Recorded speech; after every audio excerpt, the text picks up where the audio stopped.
A referee and a student are among hundreds of people reportedly killed during massive anti-government protests in Iran.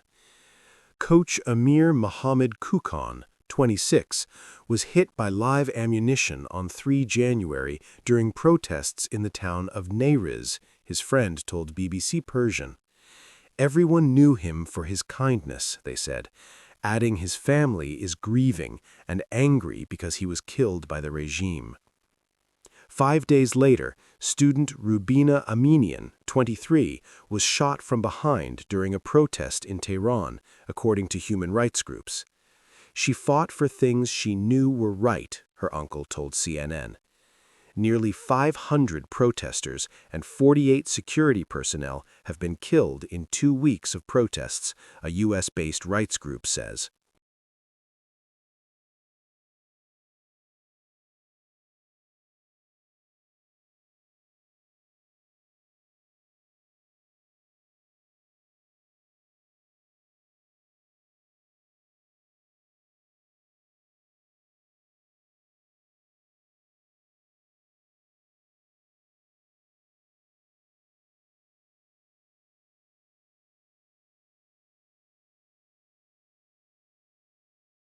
U.S. President Donald Trump has warned Iran's authorities against killing peaceful protesters, saying Washington will come to their rescue. In a brief post on social media, he wrote, "We are locked and loaded and ready to go," but gave no further details.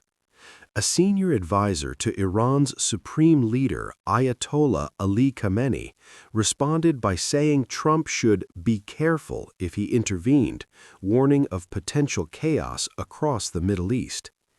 At least 8 people are reported to have been killed in Iran after almost a week of mass protests sparked by worsening economic conditions. In Friday's post on Truth Social, Trump wrote, "If Iran shoots and violently kills peaceful protesters, which is their custom, the United States of America will come to their rescue." In his post, the U.S. president did not specify what action Washington could take against the Iranian authorities. In June, the U.S. carried out strikes against Iran's nuclear sites on Trump's orders. American officials later argued that the strikes had significantly set back the prospect of Tehran building a nuclear weapon, a claim disputed by Iran. In retaliation, Iran launched a missile attack on a major U.S. military base in Qatar. Shortly after Trump's latest social media post, Khamenei advisor Ali Larijani issued a warning of his own.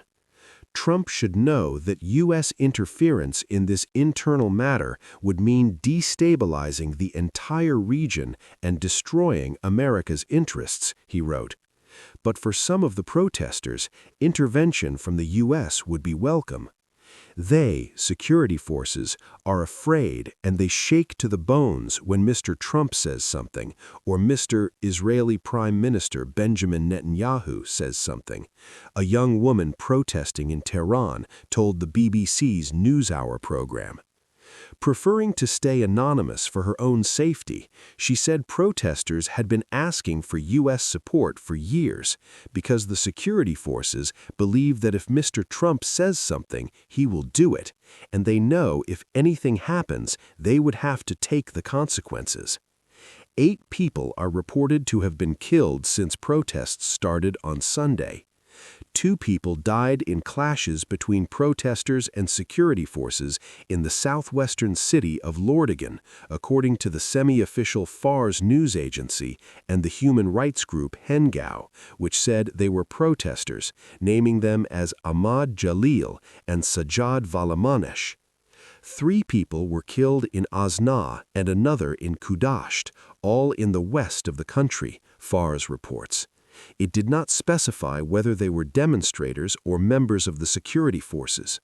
1 death was reported in Fuladshar, central Iran, and another casualty in Marvdasht in the south. BBC has not been able to independently verify the deaths. Footage posted on social media showed cars set on fire during running battles between protesters and security forces. BBC Persian has verified videos showing Thursday's protests in Lordigan, Tehran, and Marvdasht. Iranian officials earlier said a young member of the country's security forces had been killed on Wednesday in the western city of Kudasht. But protesters said the man was instead from their ranks and had been shot dead by the security forces.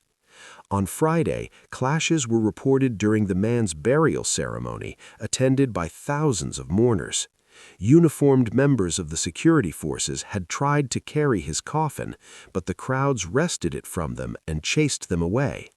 The protests began on Sunday in Tehran among shopkeepers angered by another sharp fall in the value of the Iranian currency, the rial, against the US dollar on the open market. By Tuesday, university students were involved, and protests had spread to several cities, with people chanting against the country's clerical rulers. Many protesters have since been calling for the end of Khamenei's rule. Some have said they want a return to the monarchy. The protester who spoke to the BBC said, "We don't have any kind of liberty here. We fight every day. We face the most brutal things every day. We want to end it, the regime, even with the price of our lives. We don't have anything." The protests have been the most widespread since an uprising in 2022 sparked by the death in custody of Mahsa Amini, a young woman accused by morality police of not wearing her veil properly, but they have not been on the same scale. President Masoud Pezeshkian has said he will listen to the legitimate demands of the protesters. But the country's prosecutor general, Mohammad Moahedi Azad, warned that any attempt to create instability would be met with a decisive response. She was a strong girl, a courageous girl, and she was not someone you could control and make decisions for, her uncle told CNN. She fought for things she knew were right, and fought hard. He added that she was thirsty for freedom, thirsty for women's rights. Overall, she was a girl who was alive, who lived. Members of Aminyan's family traveled from their hometown in Kermanshah, western Iran, to Tehran to identify her body after learning of her death, a source close to the family told INRNGO. The family had to search through hundreds of bodies of young people killed in the protests at a location close to her college, the source said. "It wasn't just my daughter. I saw hundreds of bodies with my own eyes," Aminyan's mother said, in a statement from the source. Iranian authorities allegedly initially refused to hand over Aminyan's body to her family, then prevented her burial or mourning ceremonies in their hometown, the source said. The family was reportedly forced to bury her along the road between Kermanshah and Kamiaran. Iranian leader Khamenei has called anti-government protesters troublemakers, while U.S. President Donald Trump has threatened to intervene and said the U.S. military is considering very strong options. Iran has also accused protesters of being backed by the U.S. and Israel. The protests have been the most widespread since an uprising in 2022 sparked by the death in custody of Mahsa Amini, a young Kurdish woman who was detained by morality police for allegedly not wearing her hijab properly. Then, 550 people were killed and 20,000 detained, according to human rights groups. We have been hearing from several BBC Persian listeners who have been struggling to get hold of family members in Iran. One woman describes how she has been unable to contact her family during the brutal violence. There has been a complete shutdown, she says. She has been unable to return to work from sick leave due to the stress and sleeplessness the situation has caused her. This is Iran's Berlin Wall moment, and the world needs to understand which side of history it is on, she adds.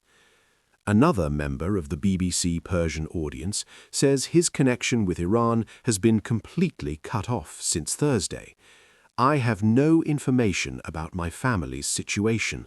I'm extremely worried," he says, and several of his friends are in the same position. He says he has not had the energy to work and has lost his appetite.